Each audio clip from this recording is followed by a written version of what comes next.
बिस्मिल्लाहिर्रहमानिर्रहीम, अस्सलाम वालेकुम। आप देख रहे हैं प्रोग्राम स्पोर्ट्स 360। मैं हूं आपका मेज़बान अहमद नवाज़। आपने तमाम हाइलाइट्स जो हैं वो मुलाहिज़ा फरमाई, तो आपको बताएंगे कि आज हमने उन किन चीज़ों पर गुफ्तगू करनी है। सबसे पहले पाकिस्तान के T20 दौरा जो बांग्लादेश है उसके बारे में बात करेंगे, जहां पर पाकिस्तान को पहली शिकस्त हो गई है बांग्लादेश के हाथों।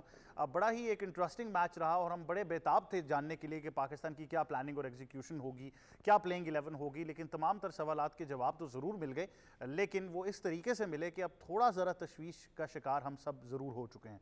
तो इस बारे में ज़रूर गुफ्तगू करेंगे, जानने की कोशिश करेंगे कि क्या वजह बनी कि पाकिस्तान कल का मैच नहीं जीत पाया। जबकि अगर पिच की बात की जाए तो हमें अंदाज़ा था कि पिच 200 रन वाला नहीं है, लेकिन पिच जो था वो इतना भी स्लो नहीं था कि आप उस पर 130-40 रन ना कर सकें। तो मेरे ख्याल से जिस तरीके की क्रिकेट बांग्लादेश ने खेली, उसने हमें ये इशारा ज़रूर दिया कि सिर्फ आपने 20 ओवर तरीके से बारी करनी थी। इस बारे में हम तफसील में गुफ्तगू करेंगे, हमारे एक्सपर्ट से पूछेंगे कि क्या माजरा था कल का। उसके बाद मजीद आपसे कुछ खेलों के बारे में गुफ्तगू करेंगे। सबसे पहले जो एक ज़बरदस्त टूर्नामेंट है जिसमें तमाम आपको आपके लेजेंड्स जो हैं वो खेलते हुए नज़र आ रहे हैं, उसको भी भारत ने सियासत का शिकार जो है वो कर दिया है। और हम बात कर रहे हैं कि जो पाकिस्तान और इंडिया का टाकरा होना था इंग्लैंड के अंदर, जो कि आप लेजेंड्स क्रिकेटर्स की जो बात करते हैं, वहाँ पर भारत ने इस मैच में शिरकत करने से इनकार कर दिया। उन्होंने वजह बताई कि शायद आफरीदी अगर ये मैच खेलेंगे तो हमारे प्लेयर्स जो हैं वो इस मैच में शरीक नहीं होंगे।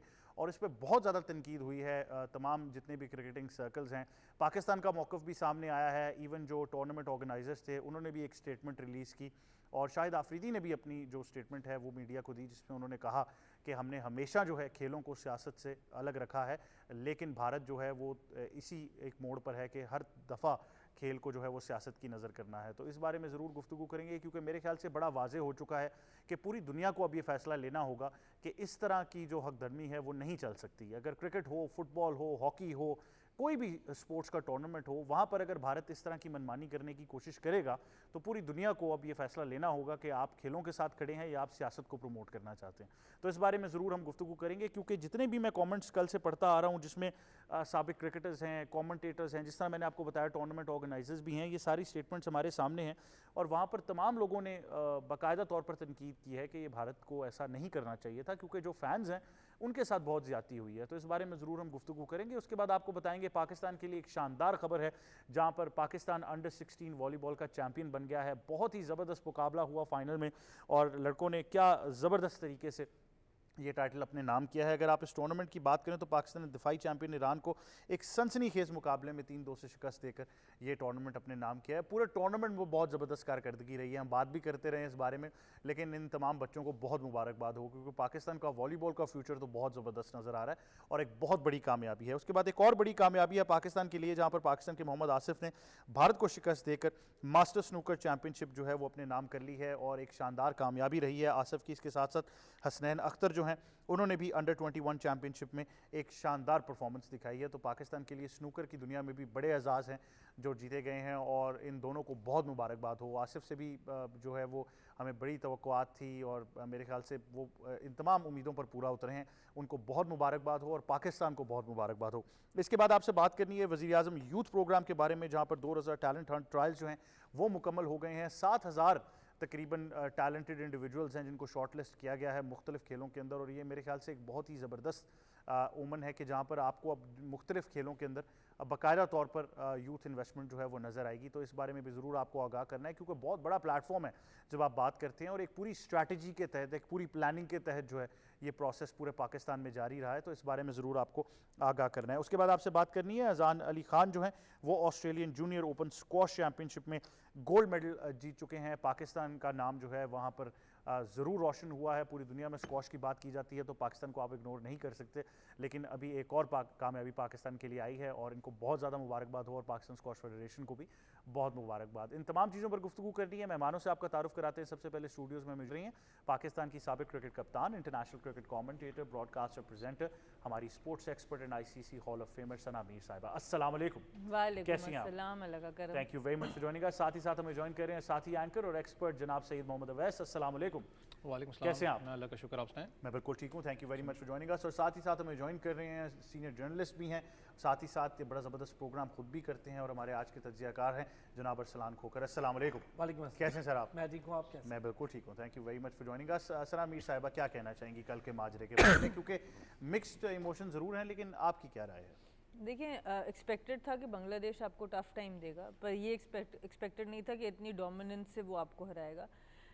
ये ज़रूर था कि गैप कम होगा, पिच ज़रा डिफरेंट होगी, बैटिंग के लिए उतनी साजगार नहीं होगी, तो आपको थोड़ा सा प्रॉब्लम ज़रूर होगा। बट वही बात है, हमारी सिलेक्शन इनकन्सिस्टेंसी की बात है। हम एक और प्लेटफॉर्म पे बात करते हैं कि पिछले वर्ल्ड कप से अब तक सिर्फ एक फ़खर ज़मान है जिन्होंने वो चारों मैच उस वर्ल्ड कप के खेले थे। बाकी लोग चार लोग हैं जिन्होंने एक एक दो दो मैच खेले और बाकी पूरी टीम नई है। और उसके बरक्स अगर आप बांग्लादेश का देखें तो उनके 4-5 प्लेयर्स नए हैं, बाकी सारी वही पुरानी टीम है। तो बड़ा फ़र्क पड़ता है जब एक टीम इकट्ठी खेलती है।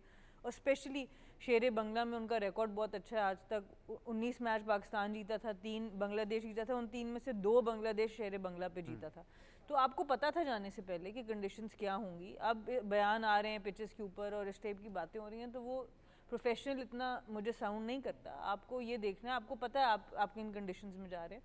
तो यहीं पे टेस्ट था आपकी यंगर बैटिंग लाइनअप का कि किस तरीके से वो गियर शिफ्टिंग करते हैं, वो नज़र नहीं आई। और मैं इसीलिए सिलेक्शन को बहुत अहमियत देती हूँ कि जब आप इतने बड़े 2 प्लेयर्स को बिठाते हैं ना, जिस तरह बाबर और रिजवान है, तो एक्स्ट्रा प्रेशर टीम पर भी पड़ता है। अब वो मॉडर्न डे क्रिकेट को दिमाग में सवार कर लिया, और जहाँ पर सिंगल डबल की गेम होनी है, जहाँ पर थोड़ा सा टाइम लेना है, वो भी अब ले नहीं पा रहे, बिकॉज अब शो करना है कि हम एक सो आपको पिच शुड डिक्टेट, आपकी क्रिकेट शुड डिक्टेट कि हमें किस तरह की क्रिकेट खेलनी है। आपको गियर चेंजिंग सीखनी पड़ेगी, आनी पड़ेगी।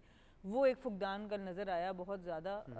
और अभी बांग्लादेश अगर उसको ऐसे एक्सप्लॉइट कर सकता है, तो आप ये सोचें कि जो बड़ी मज़ीद और जो एक्सपीरियंस टीम्स होंगी वो इस तरह की कंडीशंस को कैसे। आई थिंक क्लियरली अगर मैं सलमान मिर्ज़ा को इस इक्वेशन से निकाल दूं तो कोई ऐसा प्लेयर नहीं था कि जो ये सलाहियत नहीं रखता था कि उसको पता ना हो मैं किन कंडीशंस में खेलने जा रहा हूं। बिल्कुल, देखिए बहुत से हमारे पाकिस्तान प्लेयर्स बीपीएल भी खेल चुके हैं इन कंडीशंस में, लेकिन जो एक वो मैं आपको अगेन बात करूँ, जो प्रेशर एक डेवलप हो चुका है कि हमें किस फॉर्मेट से और किस ब्रांड ऑफ क्रिकेट को खेलना है, तो वो भी देखना है कि वो अप्लाई कहाँ होता है। आप फरारी लेके ना अंदरून शहर में नहीं चला सकते, आपको देखना पड़ेगा कि आपको बड़ी सड़क पे, मोटरवे पे या कहीं पे जाके चलानी पड़ेगी उसको फुल स्पीड से। तो गियर शिफ्टिंग बड़ी इंपॉर्टेंट है क्रिकेट के अंदर, वो उसकी एक कमी बहुत बड़ी तरीके से नज़र आई कल। नहीं, वाकई मेरे ख्याल से कल की हार जो है वो बड़ी वजनी है, मोटर स्पोर्ट्स तक मिसालें अगर आ गई हैं।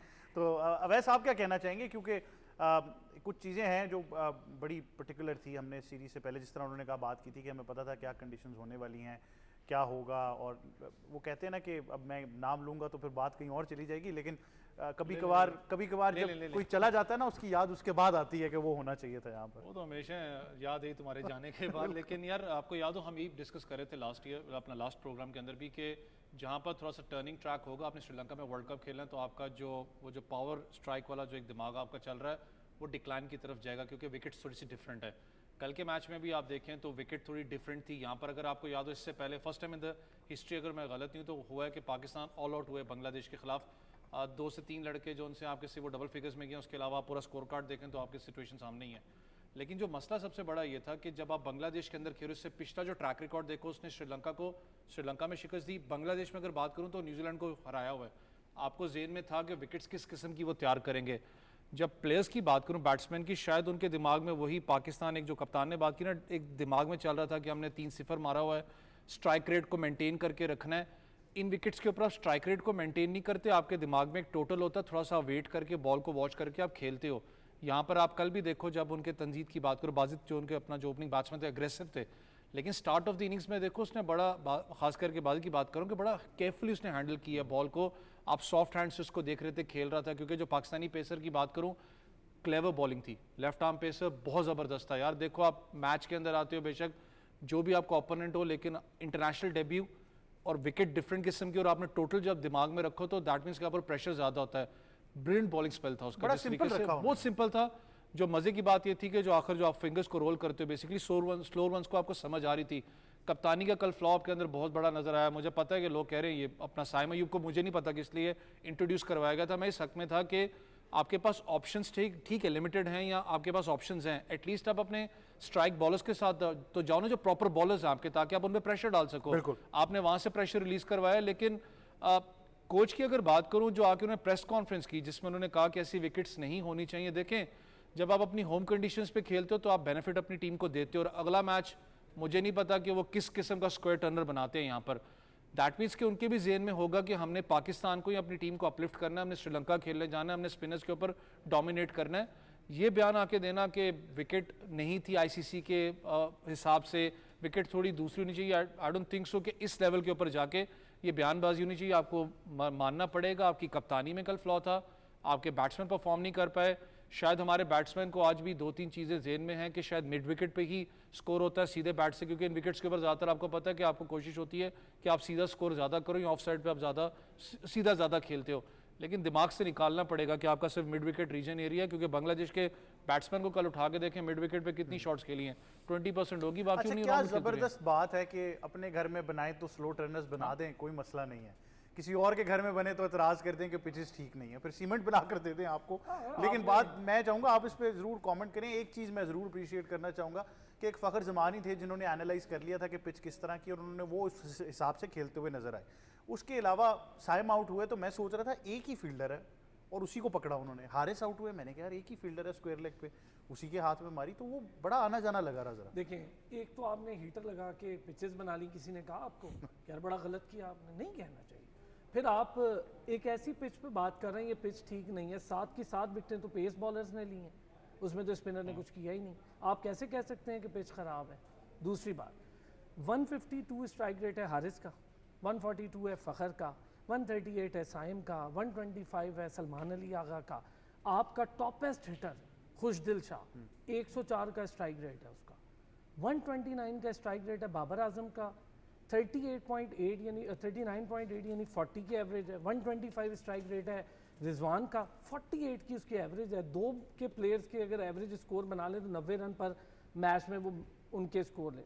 आप ये कह रहे थे कि आप एक स्ट्राइक फोर्स तैयार कर रहे हैं जो कि स्ट्राइक रेट के साथ खेलेगी, तो बाबर से अच्छा स्ट्राइक रेट तो है ही नहीं किसी का, और जिनका है उनकी एवरेज 18 है, किसी की 20 है। आप एवरेज नहीं देखेंगे। अगर एक बंदा 2 बॉलों पर 4 रन करके आउट हो जाता है, आप कहेंगे 400 का स्ट्राइक रेट हो गया, तो बहुत ही ज़बरदस्त है।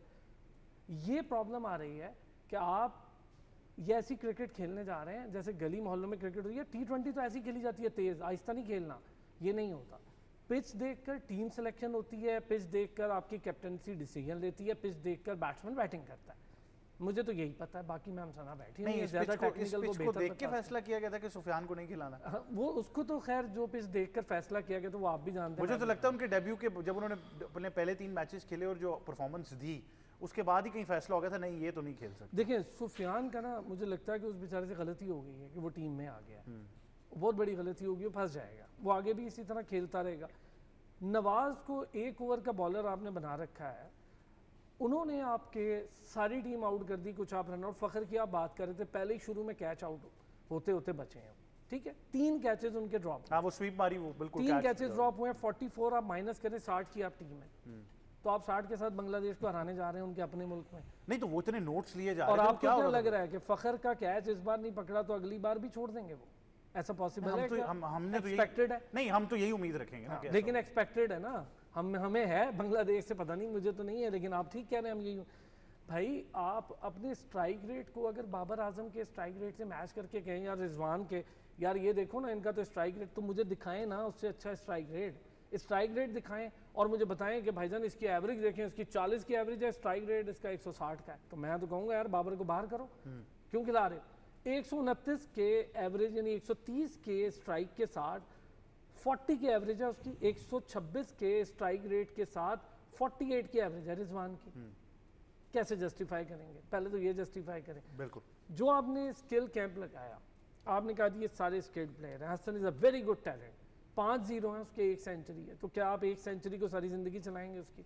क्यों नहीं स्कोर कर रहा? आपने उसकी चले जगह चेंज कर दी, वो खुद सेटिस्फाई है उस जगह से। हमने उसको तो नहीं कहा था कि आप ओपन से नीचे आ जाओ। नहीं, लेकिन मेरा सवाल है कि अगर मुझे और आपको यहाँ पर बैठ के पता है कि बांग्लादेश में क्या कंडीशन होंगी, तो जो आपका स्किल डेवलपमेंट कैंप था या जाने से पहले जो कराची में कैंप लगा, तो आप एक आध प्रैक्टिस मैच जो साइम 11 और सलमान 11 का हो रहा था वो वैसी कंडीशन रेप्लिकेट करके करा ले। नहीं, वहाँ पर उन्हें सबसे ज़्यादा खुशी हो रही थी नो लुक शॉट जो ज़्यादा मार रहा था। मैं फैक्चुअल बात बता रहा हूँ, खुद देखा हुआ, इसलिए किसी और की बात नहीं कर रहा। जो उल्टे सीधे शॉट मार रहा था, पैडलिंग कर रहा था, वो बड़े खुश हो रहे थे, यार ये तो ज़बरदस्त है, इसको खिलाना चाहिए हमें। यार आप बांग्लादेश जा रहे हैं, आप कोई ऑस्ट्रेलिया थोड़ी जा रहे हैं कि ब्लेड लगेगा छक्का हो जाएगा आपके बैट से। और भाई वहाँ पर स्कोर है 140, एवरेज स्कोर है 140 जीतने के लिए इसी ग्राउंड में जिसकी मैम जिक्र कर रही हैं। एवरेज स्कोर है 135-40, तो आप उस हिसाब से खेलें बिल्कुल। आप 140 कर देते, आपसे 140 नहीं हुआ। अगर आप कर भी देते तो आपने 110 पे 3 आउट किए हैं और वो भी आपके पेसर ने किए हैं। ना अबरार को विकेट मिली, ना आपके नवाज को विकेट मिली। अगर आप पिच को क्रिटिसाइज कर रहे हैं तो बुनियाद बताएं। पेसर्स ने विकेट ली, वहां से भी 7 विकेटें पेसर ने ली, बाकी आपके रन आउट हो गए। यहाँ से भी 3 विकेटें पेसर्स ने ली, 2 सलमान ने ले ली, 1 अब्बास ने ले ली। मुझे समझ नहीं आ रहा कि फिर पिच का क्या कसूर है। पिच ने आपको आउट नहीं किया भाई, जो दिल लगाकर वो आउट हुए हैं। अब या तो आप वहां से वो फील्डर निकालें जो साइम अयूब और हारिस के पीछे पड़ गया था, दोनों को कोई और फील्डर, आप यकीन करें 9 प्लेयर्स बाहर बिठा दें, वो अकेला फील्डर खड़ा करें, वो आउट हो जाते। फिर किस तरह हम ये जस्टिफाई करेंगे इस बात को कि नहीं यार ये चीज़ ऐसे है। ये मैं जितने स्ट्राइक रेट्स की बात करूँ, या तो मुझे आप सेटिस्फाई करेंगे यार इससे स्ट्राइक रेट से बेहतर है बाबर आजम से ये लोग, तो आप अब यहाँ पर आपको एक प्लेयर चाहिए था जो खड़ा होकर खेलता। सलमान खेल सकता था, सलमान अली आगा, लेकिन इतने प्रेशर में कैप्टन बना हुआ है, ऊपर तले आप आउट कर रहे हैं। 25 प्लेयर का आप कहते हैं जी हमारे पास जस्टिफाइड पूल मौजूद है, अब यही 25 प्लेयर आगे जाएंगे। आप खुद तैयारी कर रहे हैं बाबर और रिजवान को लाने की, और बड़ी मेहनत के साथ कर रहे हैं। ये खिलाड़ी अपने बैट और परफॉर्मेंस से बताएंगे कि यार बाबर और रिजवान को वापस आना चाहिए, किसी और को बताने की ज़रूरत नहीं पड़ेगी। यहाँ पर ये बड़े मामला हैं जिसको बड़ा सीरियसली लेना पड़ेगा। बिल्कुल, लेकिन आपने बहुत सारी चीज़ों की निशानदेही की, इवन शॉट सिलेक्शन में। तो मुझे तो ये समझ नहीं आती कि इतनी अंडरस्टैंडिंग एक बोर्ड की कैसे नहीं हो सकती। मैं तो बहुत दफ़ा ऐसा होता है कि मैं खुद कंफ्यूज हो जाता हूँ। मतलब आप अंदाज़ा लगाएं, कभी ट्वीट की समझ नहीं आ रही, कभी नंबर्स की समझ नहीं आ रही। अभी हमारा बड़ा सिंपल फॉर्मूला है, हमने स्टैट्स निकाले, हमने देखा यार इसका स्ट्राइक रेट बहुत अच्छा है, इसको खिला दो। बजाय इसके कि ये सोचें कि यार जिन कंडीशंस में भेजना है हम एक छोटा सा सैंपल साइज और ले लें। सर एवरेज नहीं ना देखी, एवरेज भी तो देखो।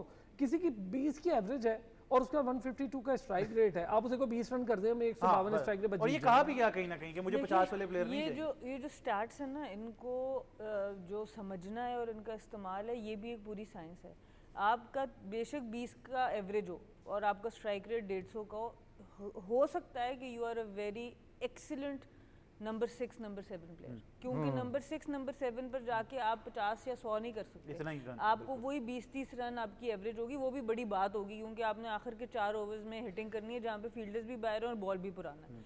सो आपको जो स्ट्राइक रेट भी किसी का देखना है, या फॉर एग्जांपल बाबर रिजवान की हम बात करते हैं, स्ट्राइक रेट का इशू था उनका, इसमें कोई शक नहीं है। बट जहाँ पर जिन कंडीशंस में आप अब खेल रहे हैं, वहाँ पर जो बहुत आउटस्टैंडिंग स्ट्राइक रेट वाले, या उनको भी अपनी गेम जहाँ पर फ्लैट विकेट्स थी और हम पुश करते थे कि बाबर रिजवान को यहाँ पर 200 के 150 के स्ट्राइक रेट को 160-170 पे लेके जाना है, इसी तरीके से इन लोगों को भी अपने आप को मॉनिटर करना पड़ेगा। आपको जो कंप्लीट T20 बैटर जो जिसकी तलाश में हम हैं, वो वही है जो उस वक्त की कंडीशंस के हिसाब से बैटिंग कर सके। उसको 120 के हिसाब से भी बैटिंग करने आनी चाहिए स्ट्राइक रेट की, उसको 140 के हिसाब से भी बैटिंग करने आनी चाहिए, और उसको वो डिफरेंस भी समझ आना चाहिए कि किस पिच पे मैंने किस तरह की बैटिंग करनी है। सो ये एक मॉडर्न डे क्रिकेटर है। मॉडर्न डे क्रिकेटर का ये हरगिज़ मतलब नहीं है कि वो सिर्फ एक ही तरह से क्रिकेट खेलेगा। उसको उसकी जो रेंज होगी स्ट्राइक रेट की, that has to be between 110 to 140 या 150 अगर उसने टॉप 5-6 में खेलना है। और यही सिर्फ एक प्रॉब्लम आ रही थी कि हमें रेजिस्टेंस आई, जिस वक्त बाबर रिजवान को भी पुश किया गया वहाँ पे भी आई थी। अब ये नहीं है कि आज ये लोग हार गए तो अब बिल्कुल हम पिछली चीज़ों को उल्टा करते हैं। बट हाँ, अब आपको बाबर या रिजवान से मैं फिर ये कहती हूँ, इस वक्त की टीम में आपको उन दोनों में से एक चाहिए ही चाहिए। 2 इकट्ठे खिलाना मुश्किल होगा। अगर वो 2 साल पहले, जब पहले हम बात स्ट्राइक रेट ही करते थे, उस वक्त इम्प्रूवमेंट आ जाती तो शायद आप दोनों को भी खिला लेते। बट अब जो चीज़ें जिस तरह की चल रही हैं, इसमें एक का तो लाजमी आपको T20 वर्ल्ड कप में होना, मिनिमम एक का लाजमी होना चाहिए। दूसरे को अब देखेंगे कि किस तरीके से। लेकिन हमारा बड़ा सिंपल है ना, अगर हमारा, आपने जिस तरह कहा कि हमारा ये प्लान, फॉर एग्जांपल हम परसीव करते हैं कि ये 3 मैचेस की सीरीज़ पाकिस्तान नहीं अच्छा परफॉर्म करता और हार जाता है, तो हमारे यहाँ पर एक वावेला सा मच जाएगा, फॉरन ईजी हो जाएगा कि इनको बंद करें और दोबारा से वही वाला मॉडल रेप्लिकेट करते हैं। तो we go for complete model. इसीलिए मैं इस वक्त याद ध्यान नहीं करा रही हूँ। ये टाइम है इस बात को याद करने का कि वो भी अगर डिबेट चली थी तो किसी वजह से चली थी। अब ये नहीं है कि बिल्कुल आप वापस पॉइंट 0 पर आ जाएं। हम लोगों को उस जगह से तैयारी करनी है जहाँ हमारे मुल्क का फ़ायदा, उसमें 1 या 2 या 4 प्लेयर्स का कोई फ़र्क नहीं पड़ता। आपको ये देखना है कि बाकी दुनिया में, अब हम पिचेस की बात पे आ जाते हैं यूएई की पिचेस पे कितने स्कोर बन रहा था ऑन एवरेज जब हमने वर्ल्ड कप 2021-22 में खेला T20 का? 130-40 बिल्कुल। कितना स्कोर बना? आप अमेरिका की पिचेस पे कितना स्कोर बन रहा था?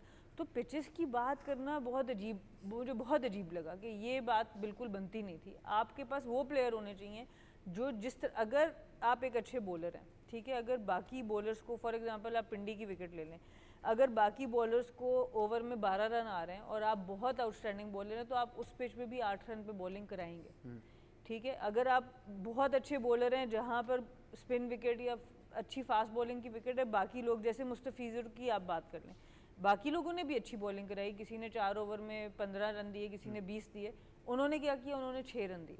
ये डिफरेंस होता है एक टॉप क्लास बॉलर का और एक एवरेज बॉलर का, और इसी तरह बैटिंग में भी आता है। तो ये चीज़ें हैं काम करने वाली, इन चीज़ों के ऊपर ध्यान, और इसी वजह से हम बाबर और रिजवान को जब पुश कर रहे थे स्ट्राइक रेट पे कि वो जो एक्सीलेंस अचीव आपने करनी है, आखिरी जो 15-20% आपने इम्प्रूव करना है, वो वाली चीज़ है।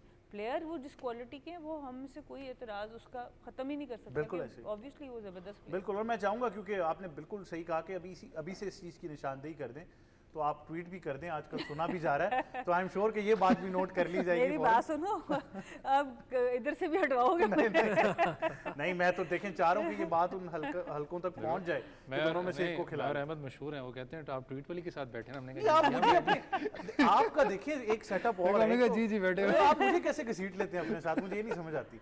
आपने तो कितने सर्कल्स हैं यार, उनमें मैं तो नहीं हूँ ना। अब आप बहुत खतरनाक सर्कल यार, मैं उन सर्कल्स में तो नहीं हूँ। किसी एक का भी रास्ता बंद नहीं होता, सारे खुले में, फ्रेंचाइज हो, कोई और स्पोर्ट हो। आजकल तुम इतने भारी हो ना, एक ट्वीट करवाते, एक फ्रेंचाइज से फारिग करवाते। अच्छा, अब ऐसे एक चीज़ है, क्योंकि उन्होंने मुस्तफीज़ की बात कर ली, मैं कमेंटेटर्स को सुन रहा था, उन्होंने कहा कि कोई ऐसी क्रिकेट नहीं है जो उन्होंने छोड़ी हो, टेस्ट हो, वनडे हो, T20 हो, खेले जा रहे हैं और रिजल्ट हमारे सामने। और आप हमारे कुछ स्पेशल प्लेयर्स इतने हैं जो शायद 2 ओवर्स के बाद कहते हैं यार हम और नहीं करा सकते। नहीं, कुछ नहीं, आपके सारे प्लेयर्स जी इस टाइम प्रेजेंट यार। अगर आपको याद हो, थोड़ा सा बांग्लादेश की लोग बात करते हैं यूएई से शिकस्त की, कल कमेंटेटर्स भी बात कर रहे थे, मुझे पता है अतर की बात करें तो बहुत सी बातें कर रहे थे, लेजेंड्स पे चले गए थे, लेकिन अगर आप कमेंटेटर्स की बात करें तो यूएई से जो शिकस्त हुई थी उसमें मुस्तफीज़ नहीं थे उनके पास, उनको इंजरी प्रोन थे। आपको याद है उनका बॉलिंग यूनिट बिल्कुल चेंज था। शारजा की जो विकेट पे वो खेले थे मैच, अगर आप तीनों विकेट्स को कंपेयर करें, शारजा की विकेट पूरी ज़िंदगी वहाँ खेला हूँ, वो विकेट हम अपनी सादा अल्फाज में कभी कहते थे फटा विकेट है, वहाँ पर 200 स्कोर भी चेज होता है। दुबई स्पोर्ट्स सिटी में नहीं होता, शारजा विकेट आपको स्कोर देती है।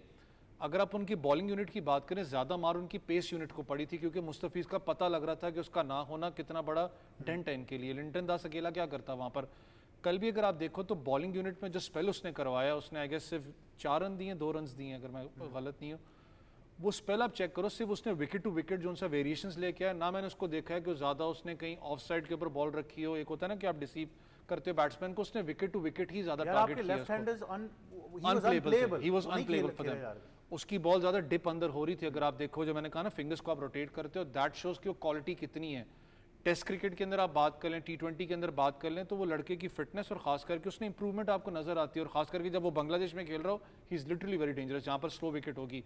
इसलिए आपको याद हो, हम ये तो बात कर रहे थे कि जब आप बात करते हो कि आपने इन जैसी विकेट्स के ऊपर जाके वर्ल्ड कप जैसे टूर्नामेंट को खेलना है, दैट मीन्स कि आपके पास वो बैट्समैन उस कैलिबर के हों। जो कप्तान बात कर रही है ना, बाबर की बात है, रिजवान की बात है। हमारा मसला ये कि 1 साल पहले आपके पास एक टीम रेडी होती है, दूसरी टीम्स की बात करो, उनको पता है कि यार हमारे ये प्लेइंग 11 है, ये 15 मैन स्क्वाड है, इसने वर्ल्ड कप के अंदर एंटर होना है, कुछ इंजरी हो जाए अपनी जगह।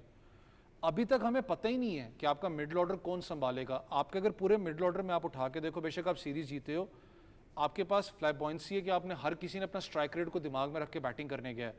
जहां पर आप पे प्रेशर आता है, मुझे ये बताओ बीच में ऐसा कौन सा बैट्समैन है जो कि जाके एक एंकर इनिंग्स खेल सके। T20 में भी आपको एंकर इनिंग्स चाहिए जहां पर वो खड़ा होकर थोड़ा सा स्टेबिलिटी लेके, नहीं था कल आपके पास कोई। नजर आ रहा था कि आपके लड़के इनएक्सपीरियंस्ड हैं इस विकेट के ऊपर खेलने में। पिक एंड चूज वाला मामला हो गया, क्योंकि मैं एक मिसाल आपको देता हूं, फिर मैं आपसे और भी कमेंट्स लूंगा कि एक बार डोमेस्टिक क्रिकेट हो रही थी, पाकिस्तान के एक साबिक टेस्ट क्रिकेटर भी उस रीजन में खेल रहे थे। इस्लामाबाद का एक ग्राउंड था और उससे पहले तक उन्होंने कह दिया मैं इंजर्ड हूँ, मैं नहीं खेल सकता। हुआ ये कि जब उन्होंने उस ग्राउंड में इस्लामाबाद के एक सब पिच देखी तो उन्होंने कहा जी मैं भी खेलूंगा। उन्होंने कहा आप तो इंजर्ड है। उन्होंने कहा 2 कदमों से कर लूंगा, और वो 5-6 आउट कर गए उसी तरह। तो बड़ा सिंपल था कि जो अब आप और मैं बात करें कि फिर कोच भी कह रहे थे कि नहीं ये दौरा ठीक नहीं है, मुझे आप ऑस्ट्रेलिया की पिचेस दे दीजिएगा, मैं उस पर अपना इम्तिहान जो है वो दे दूंगा। देखें, पहले तो मैम ने ठीक कहा, मैं जिस बात का जिक्र कर रहा हूँ ना वो ये है कि यार आप स्ट्राइक रेट को लें, बॉलर्स को ले लें, आप फिलहाल अपने बॉलर्स को लें। चले सलमान ने अच्छी बॉल की, 2 आउट कर दिए, एक अब्बास ने आउट कर दिया, वहाँ पे अबरार भी मौजूद था, वहाँ पे नवाज भी मौजूद था। आपके पास शाहीन नहीं है तो आपके पास क्या ऑप्शन है, क्या ऑल्टरनेट है? आपके पास हारिस रऊफ नहीं है, क्या ऑल्टरनेट है, क्या ऑप्शंस है? कोई ऐसा मुस्तनद ऑप्शन है? अगर वसीम जूनियर अनफिट नहीं होता तो क्या अब्बास आफरीदी होता? नहीं होता, आपको नहीं नज़र आता। अब्बास बहुत ज़बरदस्त बॉलर है, पिच रीड करता है, सिचुएशन रीड करता है, स्लोअर मार लेता है, पेस निकाल लेता है, बॉल उठा लेता है। वो कोई बहुत एक्स्ट्रा ऑर्डिनरी पेसर नहीं है, ठीक है, लेकिन वो पिच अगर कोई रीड कर लेता है तो वो अच्छा बॉलर होता है। मुझे समझ आती है कि यार कंडीशंस अच्छी हैं, आपने बॉल बड़ी अच्छी कर लिया, अच्छे बॉलर हो आप। लाजमी नहीं है कि हर पिच पर 150 पे आप आउट करें, यही सेम एप्लीकेशन बैट्समैन के लिए लाजमी नहीं है। वही मैम वाली बात, 150 के स्ट्राइक रेट से हर पिच पर आप खेल जाएं। आपने जहाँ पर कम खेलना है वहाँ पर कम खेलना है, जहाँ पर आपको पता है कि यार अब मैं सेटल हो गया हूँ, मेरे पास मौका है, मैं बॉलर को रीड कर रहा हूँ, पिच को रीड कर रहा हूँ, बॉल कहाँ गिर रही है, फील्डिंग कहाँ खड़ी है, तो आप थोड़ा तेज़ खेल सकते हैं। लेकिन अगर आप ये सारा कुछ करने की अहलियत नहीं रखते तो फिर आप इंटरनेशनल क्रिकेट नहीं खेल सकते, बड़ी माजरत के साथ। मेरा जो एक्चुअल सवाल है वो ये कि यार 6, 7वें की पोजीशन, 5वें की पोजीशन ऐसी है जहाँ पर आप कह रहे हैं कि यार बहुत अच्छा स्ट्राइकर चाहिए, उस स्ट्राइकर का तो 104 स्ट्राइक रेट है। मैं पूछना चाह रहा हूँ फिर 104 कैसे जस्टिफाई करता है 6ठा नंबर? या तो उसको ओपनर खिला दो। और जिस तरह आप बॉलर्स का भी कह रहे हैं, आई थिंक मेरा सवाल तो ये होगा कि क्यों है अबरार, क्यों है फ़हीम अशरफ? मतलब आप अगर आप अपनी साइड, अगर आपने वाकई ये, और नवाज स्पेशली जहाँ आप कह रहे हैं कि हम नई साइड बनाना चाह रहे हैं, वहाँ पे मुझे समझ नहीं आती कुछ इन नामों की, लेकिन इस बारे में तफसील गुफ्तगू ज़रूर होती रहेगी। अब अगला T20 अगर पाकिस्तान जीत गया तो फिर बात आखिरी तक पहुँच जाएगी, वरना तो जो कुछ मामलात पता चले हैं कि वहाँ पे पिच कैसी होने वाली है, वो शायद इससे भी ज़्यादा स्लो टर्नर बनाने लगे हैं। तो लगता यही है कि शायद कहानी सीरीज़ की यहीं पर ख़त्म हो जाए। लेकिन और भी कुछ खबरें हैं जो शामिल करनी है, तो सबसे पहले असलान हम आपसे जानने की कोशिश करेंगे कि क्या माजरा है कि भारत जो है वो हकदड़मी पे तो तुला है, ये हमें पता है, लेकिन अब वो कहते हैं ना कि एक नया रोना शुरू हो गया कि वो बड़े लड़के ले आए और हम नहीं खेलना चाह रहे, अब ये वाली बात आ रही है। देखिए अहमद, एक बड़ी सिंपल सी बात है, अच्छा लगे बुरा लगे, आपका ग्राउंड भरना हो ना तो शाहिद आफरीदी और शोएब अख्तर ग्राउंड भरते हैं। और ये जितनी एजेड लीग्स हैं, शाहिद आफरीदी जहाँ खड़ा होगा ग्राउंड भरा जाएगा, जहाँ शोएब अख्तर होगा वहाँ ग्राउंड भरा जाएगा। अच्छा लगे हमें बुरा लगे, बात बिल्कुल सच है। अच्छा, जो दूसरी तरफ से प्लेयर हैं, इरफान पठान को अब उसके मोहल्ले में भी कोई नहीं जानता होगा, यूसुफ को कोई नहीं जानता होगा, शेखर धवन को उसकी अपनी टीम ने तब खिलाने से बंद कर दिया जब उसका पीक टाइम था, तो नहीं खिला। युवराज इज देयर, युवराज एक बड़ा नाम है, युवराज को लोग आज भी देखना चाहेंगे, मैं उससे कोई दो राय नहीं। लेकिन प्रॉब्लम क्या है, हरभजन है, sorry to say that, Sikh, और ये 2 हज़रात हैं मुसलमान। इन बेचारों को सुबह उठ के शो करना पड़ता है कि हम इंडियंस हैं, उसके चक्कर में ये इतना बेचारे गिर जाते हैं कि ये अपनी सेल्फ रिस्पेक्ट भी खो देते हैं। शाहिद आफरीदी की या तो इनको पॉपुलर होने का बहुत डर है, या फिर शाहिद आफरीदी के खेलने का डर है, दोनों में से एक चीज़। तीसरा, अगर शाहिद आफरीदी ने अपने मुल्क के लिए कुछ कहा है तो आपने भी बहुत कुछ कहा है, तो फिर तो हमें भी नहीं खेलना चाहिए आपके साथ। नहीं, और उसका खेल से क्या ताल्लुक, मतलब जो बार-बार बात करें। या तो आप कहें कि यार आपने नहीं खेलना, या आप कहें आपने खेलना और हराना है, तो फिर तो हम भी खेलते हैं और आपको बताते हैं कि कैसे खेलना है। भाई ये एक सिंपल सा फार्मूला है, हमने गेम खेलनी नहीं थी, खेली जानी नहीं थी, थोड़ी सी गंदी करेंगे, सोशल मीडिया पे हाइप खड़ी हो जाएगी। ये सिर्फ हाइप खड़ी करने, अपने लोगों को खुश करने, वहाँ पर बैठे एक हिंदुत्वा सोच को खुश करना था कि देखो यार एक सिख ने और मुसलमानों ने तो खेलने से मना कर दिया। बस सिर्फ इतनी सी बात थी, और इनका कोई ऐसी मॉरल ग्राउंड पे मैच खेलने का कोई मसला नहीं था। शाहिद आफरीदी ने बहुत अच्छी बात की, उसने कहा यार मुझे बताते अगर आपको इतनी ज़्यादा परेशानी थी, मैं तो इसके भी खिलाफ हूँ, क्यों बताते भाई, आप खेलें, उन्हें नहीं खेलना भाड़ में जाए, ना खेलें यार, हमें नहीं खेलनी क्रिकेट, हमें नहीं खेलनी हॉकी इनके साथ, मजीद नहीं खेलनी, बस बहुत हो गया। हमने बहुत अच्छा जेस्चर दिया, हम चले गए, 2023 का वर्ल्ड कप खेल आए हम वहाँ पर, और जो कुछ हमारी टीम के साथ वहाँ हुआ, हमारे फैंस, 2 फैंस बैठे हो, पूरा स्टेडियम नीली शर्ट पहन के आ जाए, आप उनको हरास करें, आप उनके साथ बदतमीजी करें, आप उन्हें डराएंगे हम तुम्हें मार देंगे, ये तो आपकी हॉस्पिटैलिटी है। इस हॉस्पिटैलिटी पे आप कहते हैं जी हमारी टीम वहाँ के खेले, नहीं खेलना भाई, जाओ यहाँ से। हमारी क्रिकेट सर तब भी जिंदा थी जब हमारी क्रिकेट को पाकिस्तान से भारतीय साजिश के मुताबिक उठा के लेकर गए। हमने उस सारे पाबंदी के एरा में मैच भी उठाई, टेस्ट मैच भी उठाई, वनडे की भी नंबर 1 टीम बने, T20 भी हमने जीत के दिखाया, चैंपियंस ट्रॉफी भी हमने जीत के दिखाई। इतनी रिजिलियंट कौम है हम। हमें टेंशन नहीं है कि आप हमसे ये एक छोटा सा टूर्नामेंट में नहीं खेलेंगे तो हमें कुछ हो जाएगा। हुआ सब आपको, हमारी टीम वहीं मौजूद है। वहाँ पर जो बैकग्राउंड पे कंपनीज काम कर रही है वो भी इंडियन है, उनकी मजबूरी देखें, उनको रोकें ना, उनकी मजबूरी देखें, उन्हें पाकिस्तान टीम बुलाना पड़ी तो ना बुलाते ना। अगर आप इतने ही बहादुर अगर इतने इन्फ्लुएंशियल थे आप नहीं खेल सकते सर। उसकी बैकग्राउंड पे 3 बड़ी कंपनीज है, तीनों इंडियन है।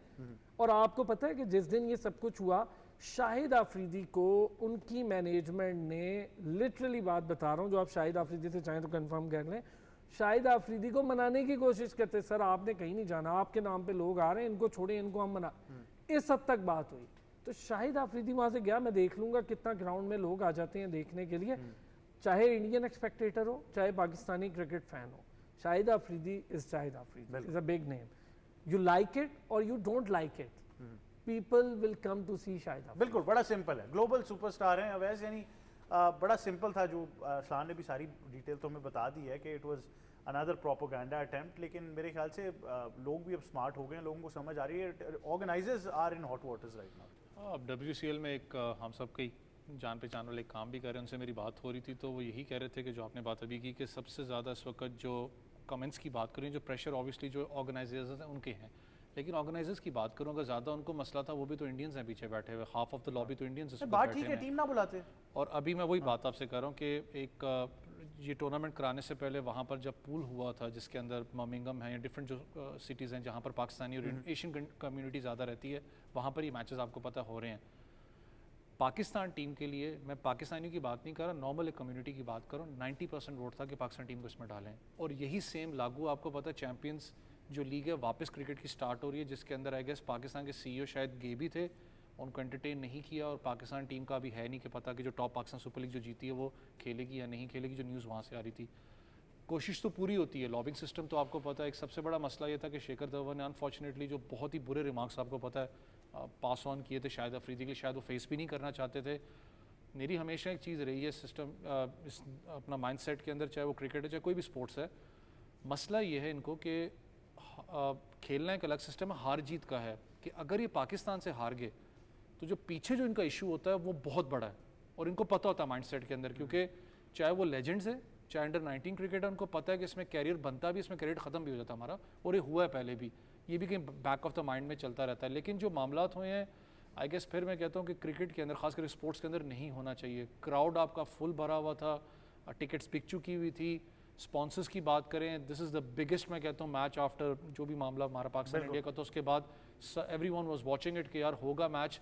आप उसके अंदर जाके को जी हम नहीं खेलेंगे, तो फिर आपकी वॉलीबॉल टीम ने क्यों खेला हमारी टीम के साथ, वो भी मना करती है खेलने से। में भी मना कर देते। अभी सैफ चैंपियनशिप आ रही है उसमें सर मना करो जेवलिन ना, में एशियन टूर्नामेंट में मना कर देते ना, अभी उसमें भी मना करो, सैफ में आ रही है, ऐसी एक और टूर्नामेंट है उसमें मना करो आपने, हम नहीं खेलेंगे। तो दिस शुड मैं कहता हूँ कि खत्म होना चाहिए। बिल्कुल। आपकी क्या राय है? मैं तो शुक्रगुजार हूँ कि आपने 5 बार घंटी बजा ली, बट वहाँ भी कहीं अगर इस तरह का कोई वाक़या होता तो कहीं घंटी ना उतार देते वो। देखिए अफसोस की बात है ऑब्वियसली, क्योंकि पहली तो बात है कि सबको पता था कि ये मैच होना है, तो अगर आपको कोई एतराज़ था तो टूर्नामेंट से पहले इन राइटिंग आप दे देते उस वक्त। ये 1-2 घंटे पहले देने की जो बात है वो एक बहुत ही गलत प्रेसिडेंट जो है वो सेट हो गया है, क्योंकि आप ऐसा नहीं है कि खाली इंडिया पाकिस्तान 2 ममालिक ऐसे हैं जिनको एक दूसरे से प्रॉब्लम है या जिनके कोई हिस्ट्री रही है। दुनिया में बहुत से ममालिक हैं जिनको एक दूसरे से कहीं ना कहीं कभी ना कभी कोई प्रॉब्लम आती है, या पॉलिटिकल जो स्टांस है उस वक्त का आपका मुख्तलिफ हो सकता है। तो ज़्यादा से ज़्यादा आप अपना कोई जेस्चर शो कर सकते हैं, या आप कोई ऑब्वियसली किसी स्पॉन्सर को कहते हैं कि जी हम ये फ़लानी चीज़ नहीं लगाएंगे अपने ऊपर, इस तरह की चीज़ें आप करते हैं। पर मैच बॉयकॉट कर देना, मैच कैंसिल करवा देना, ये एक बहुत बड़ा स्टेप है जब सारे की सारी टीम्स ऑलरेडी आ चुकी हैं, और आपको ये भी पता है कि ये मैच अब दोबारा हो सकता है इस टूर्नामेंट में। आप फाइनल में एक दूसरे को मिल सकते हैं, आप सेमीफाइनल में एक दूसरे को मिल सकते हैं। तो अब आगे की क्या जो है ओवरऑल प्लानिंग है, तो ये बहुत ही आई थिंक बैड टेस्ट में आया। और ज़रूरी बात यही है कि हम एज एथलीट्स जो होते हैं, हम लोग एम्बेसडर हैं पीस के, बिल्कुल ऐसे। हम लोग जंग के, लड़ाई के नहीं है। जहाँ पर जंग और लड़ाई होती है उसमें मुल्कों को करीब लाने का हमारा काम है, हमारा काम मज़ीद दूरियाँ फैलाना नहीं है। तो जब भी कोई एथलीट कोई स्टांस लेता है तो उसको ये ज़रूर सोचना चाहिए कि मेरे स्टांस से दूरियां बढ़ेंगी या कम होंगी। हम लोगों का काम पीस को आगे लेके जाना। बिल्कुल ऐसे ही, और मेरे ख्याल से ये वाज़ेह पैगाम है, लेकिन इस पर मजीद गुफ्तगू करेंगे। अब हमने आपसे स्नूकर की बात ज़रूर करनी है, जहाँ पर पाकिस्तान को एक बड़ी कामयाबी हुई है, जहाँ पर पाकिस्तान मास्टर स्नूकर चैम्पियनशिप में अपना झंडा जो है वो लहरा चुका है। और हम बात कर रहे हैं मोहम्मद आसिफ की, जो हमें ज्वाइन कर रहे हैं, हमारे चैम्पियन। अस्सलाम वालेकुम आसिफ साहब, कैसे हैं आप? वालेकुम अस्सलाम जी, अल्हम्दुलिल्लाह। बहुत शुक्रिया, आप हमें ज्वाइन कर रहे हैं। सबसे पहले तो पाकिस्तान टेलीविजन और पाकिस्तान की जानिब से आपको बहुत बहुत मुबारकबाद हो। बताइएगा टूर्नामेंट के बारे में। ओवरऑल बहुत ही ज़बरदस्त परफॉर्मेंस रही है, कैसा फील कर रहे हैं आप?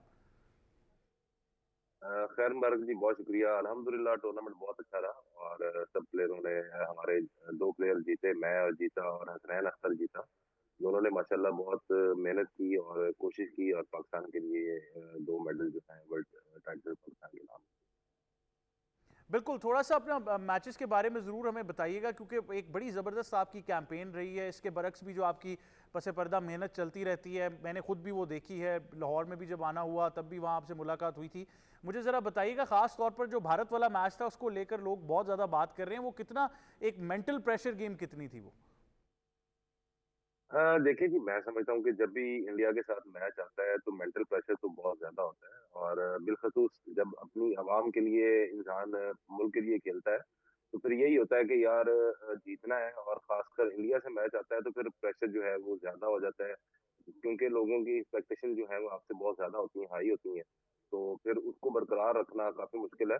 तो एक टाइम पे मैच काफी क्रूशियल पोजीशन पे चला गया था जिसपे इंडिया के प्लेयर की काफी अच्छी हो गई थी, लेकिन अल्हम्दुलिल्लाह कि मैंने अच्छा कम बैक किया और मैंने लास्ट दो फ्रेम जो है वो बहुत अच्छे खेले और मैंने ये टूर्नामेंट अपने नाम किया। बिल्कुल, थोड़ा सा ये ज़रूर बताइएगा, इससे पहले तक हमें पता है कि पाकिस्तान में स्नूकर के बारे में बहुत बात की जाती है। पिछले 1-2 साल में चीज़ें कुछ बेहतर ज़रूर होना शुरू हुई हैं, आप बेहतर उस पर कमेंट कर सकते हैं। लेकिन क्या ऐसी मज़ीद चीज़ें हैं जो हमें कौमी सतह पर करनी पड़ेंगी कि इसमें हम बाकायदा तौर पर, क्योंकि आप अब सिर्फ एज ए प्लेयर नहीं कमेंट कर सकते, आप एक बहुत बड़े स्टेक होल्डर हैं, आप ऑब्वियसली ये जो आपका स्किल है ये आगे भी यंगस्टर्स को इसमें सिखा रहे हैं, तो क्या अब ऐसे कुछ फैसले लेने होंगे जो पाकिस्तान के स्नूकर के लिए मुस्तकबिल में अच्छे साबित हो सकते हैं? देखिए जी, सबसे पहली बात तो हमारे पास एकेडमी नहीं है और हमारे पास इंटरनेशनल स्टैंडर्ड के टेबल्स भी नहीं है और फिर मुश्किल होती है यहाँ पे आके सरवाइव करने में, क्योंकि सब चीज़ें चेंज हो जाती हैं, एटमॉस्फेयर चेंज हो जाता है, एनवायरनमेंट चेंज हो जाता है, टेबल चेंज यहाँ पे चेंज होते हैं, तो प्लेयर्स को काफ़ी हर्डल्स रहती हैं। अब तो अल्हम्दुलिल्लाह कि ये है कि मैंने बहुत ज़्यादा यहाँ पे खेल लिया है इंटरनेशनल। हमें ज़रा कम फ़र्क आता है मुझे, लेकिन बाकी प्लेयर्स को काफ़ी फ़र्क आता है, जो कि यहाँ पे आके काफ़ी प्रॉब्लम्स उनको क्रिएट होती हैं। तो अगर हमने एकेडमी नहीं बनाई तो मेरा ख़्याल है कि आगे आने वाले टाइम में थोड़ा-सा मुश्किल पैदा होगा। अच्छा, कुछ ऑब्वियसली कॉर्पोरेट सतह पे या कुछ प्राइवेट सतह पर तो ये टूर्नामेंट्स वगैरह होते रहते हैं, ख़ास तौर पर लाहौर के अंदर भी हमने देखा, वो सैग स्नूकर हो या कोई और हो, जिसमें मैं खुद भी वो सारे सेटअप को देख कर आया था। आपसे भी जब मुलाकात हुई थी वहाँ पर तो यही बात हो रही थी। तो कंपेरेटिव टूर्नामेंट्स कितने ज़रूरी हैं, क्योंकि ऑब्वियसली जिस तरह आपने बात की कि फ़ॉरेन इंटरनेशनल में पार्टिसिपेट करना पड़ता है, तो एक बहुत बड़ा फ़र्क है। लेकिन आप क्या समझते हैं कि हमारे लोकल डोमेस्टिक लेवल पर ये जो टूर्नामेंट्स हैं इनकी फ्रीक्वेंसी कितनी बढ़ानी होगी? देखिए जी, लोकल टूर्नामेंट जो है जो हमारी पीबीएसए के चैनल से होते हैं वो होना ज़रूरी है। वो एक टूर्नामेंट अभी फ़िल वक़्त हो रहा है क्योंकि हमारे पास स्पॉन्सर्स नहीं है, तो इस वजह से वो इवेंट जो है वो रुके हुए हैं, वो नहीं हो रहे उस तरह से। एक नेशनल इवेंट होता है और पूरा साल प्लेयर को उसी पे मैं समझता हूँ कि खेलना। डोमेस्टिक तो खेलता ही रहता है, ओपनिंग टूर्नामेंट्स आते रहते हैं या कभी लाहौर में कोई इवेंट्स आ जाते हैं 1-2, तो वो तो खेलने के बावजूद भी वो चीज़ नहीं बनती जो एक इंटरनेशनल मेयार के आप यानी कि स्टैंडर्ड बना के एवरीडे मैच खेलना। सुबह आपको 10 बजे मैचेस मिल रहे हैं, शाम 4 बजे मैच मिल रहा है। तो ये चीज़ें नहीं मिलती वहाँ पे, तो बैक टू बैक आपको गेम खेलना होता है, उसमें वो चीज़ें नहीं बन पाती जो इंटरनेशनल स्टैंडर्ड पे आपको जाके हेल्प करें। अच्छा, एक चीज़ मैं आपकी फैंस की तरफ से ज़रूर पूछना चाहूँगा कि एक तो वो आपसे जानना चाहते हैं कि आगे क्या प्लान्स हैं आपके। ऑब्वियसली हम हमेशा आपको फॉलो करते रहे हैं जितने भी टूर्नामेंट्स पे आप पार्टिसिपेट कर रहे हैं, और एक और चीज़ कि आपका अपने फैंस के लिए क्या पैगाम होगा, क्योंकि तमाम तर चीज़ें हमें लैक ऑफ रिसोर्सेज का भी पता है, इंफ्रास्ट्रक्चर इतना अच्छा नहीं है, लेकिन आपके बहुत सारे फैंस हैं जो हर वक्त आपको सपोर्ट करते रहते हैं।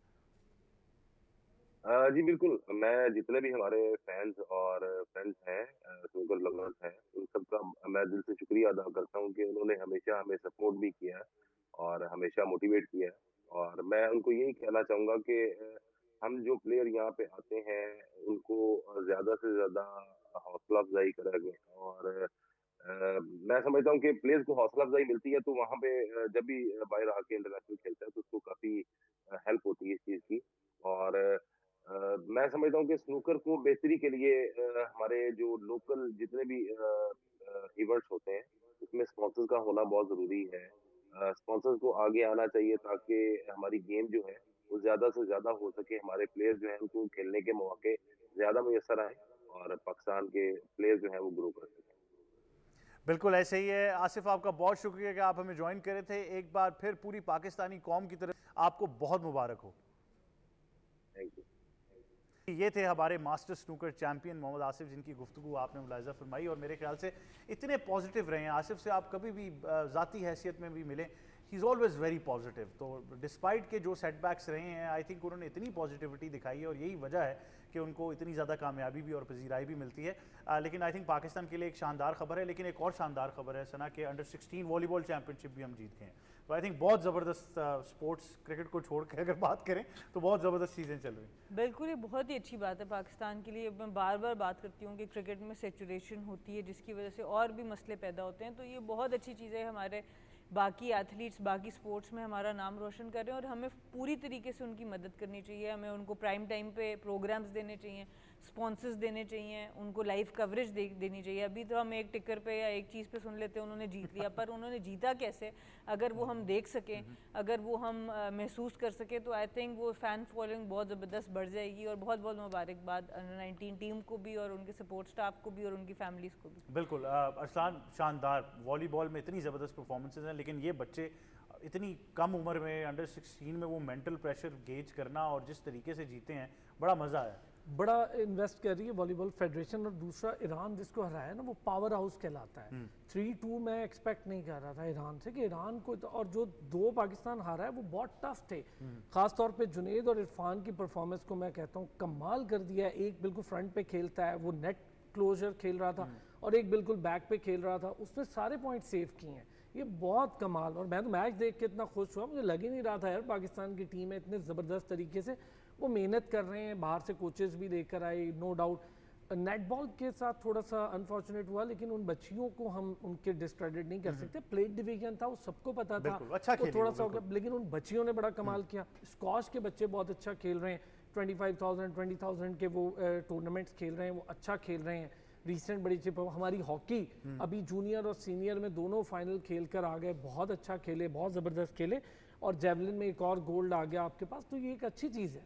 हमारी बाकी स्पोर्ट्स पे थोड़ी सी बेहतरी आ रही है, मैं समझता हूँ बहुत अच्छी बात है। और सबको इक्वली हमें मीडिया पर भी थोड़ा मौका बिल्कुल, आई थिंक इसीलिए हम कह रहे हैं स्पोर्ट्स 360, इसीलिए हम बार बार कह रहे हैं। लेकिन आई थिंक अगर सोचा जा सकता है, फुट को छोड़ के वॉली का सोचें तो बॉल तो है ही, लेकिन बड़ा जबरदस्त इसलिए हंस रहा था मैं, मेरे पास यार उसके बगैर मजा नहीं आता प्रोग्राम का यार। लेकिन एक चीज़ है, जब हम बात करते हैं ना इस स्पोर्ट्स की, खास करके हमें तो पता है क्योंकि ऑब्वियसली पाकिस्तान हमारी टीम है, हम अप्रिशिएट करते हैं। लेकिन जब आप इंडिविजुअली इनकी एक एक की स्टोरी पे जाओ, वो लिटरली बड़ी टची होती है। जिस मुश्किल से वो लड़का एक पूरा सफ़र करके पाकिस्तान टीम से है, वो कहीं ना कहीं मैं आज ही फील करता हूँ। बहुत से ऐसे स्पोर्ट्स जो अभी हमारे जो लड़कियाँ लड़के जीत रहे हैं, सोशल मीडिया एक बड़ा पावरफुल टूल है। अगर उसको कैप्चर कर सको ना, वो बड़ा एक ज़बरदस्त चीज़ होती है। आने वाले बच्चों के लिए ना एक केस स्टडी होती है कि यार हाँ, हम भी अपने ड्रीम्स को अचीव कर सकते हैं। लेकिन जिस तरीके से परफॉर्म करें, अच्छी बात है यार।